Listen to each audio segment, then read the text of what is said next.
মানুষই একমাত্র জীব যে নিজের খাবারে বিষ মেশায়। হ্যাঁ, ঠিকই ধরেছেন। টালাপত্রয় এবছরের থিম বীজগণিত। একটু বলি, এখানে বীজগণিত মানে কিন্তু অ্যালজেব্রা নয়। বীজগণিত মানে হচ্ছে শস্য, মানে বীজ হচ্ছে তো শস্য, সেই শস্যের গণিতকে এখানে বোঝানো হয়েছে। তার কারণ মানুষ এখন প্রচুর পরিমাণে, মানে পপুলেশন অনেক বেশি হয়ে যাচ্ছে, সেই তুলনায় খাবার বা আহারের প্রোডাকশান অনেকটাই কম। কিন্তু মানুষকে তো খেতে হবেই, তো সেই পরিমাণের প্রোডাকশান বাড়ানোর জন্য একই মাটিতে একই ধরনের ফসল বারবার চাষিদেরকে করতে হচ্ছে, বা জোর করেই হয়তো তারা করছে। তাই মাটিতে প্রচুর পরিমাণে সার মেশানো হচ্ছে। সেই সারগুলো তো আর শুধু সার থাকছে না, প্রচুর পরিমাণে রাসায়নিক তার মধ্যে মিশছে, যার ফলে শস্যের সম্পূর্ণ যেই গুণ, সেই সম্পূর্ণ গুণে সে বেড়ে উঠছে না।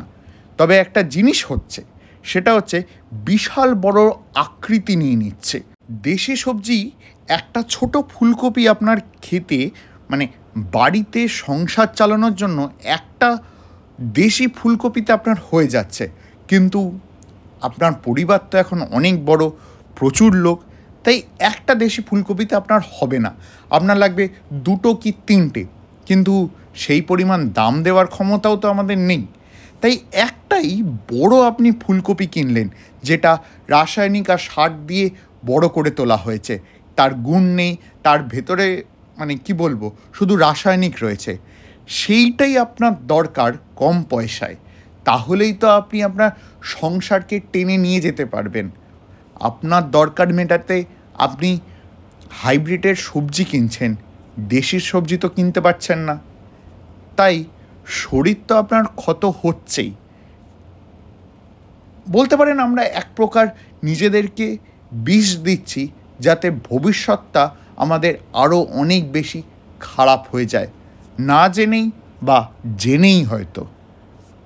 এই হচ্ছে টালাপত্রয়ের মূলত ভাবনা, বীজগণিত। আপনাদের দরকার মেটান আর অসুস্থ থাকুন।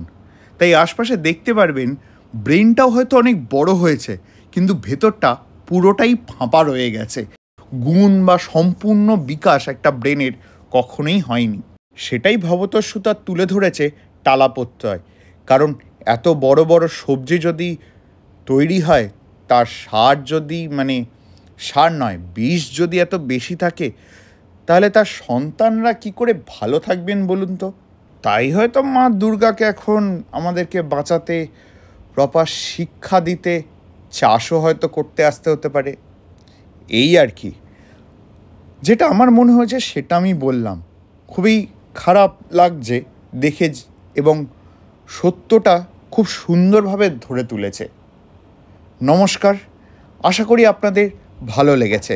আর পরের বার থেকে সব থেকে বড় কপি বা সব থেকে বড় সবজি খাওয়ার আগে 2বার ভাববেন, হাইব্রিডেড খাচ্ছেন না তো।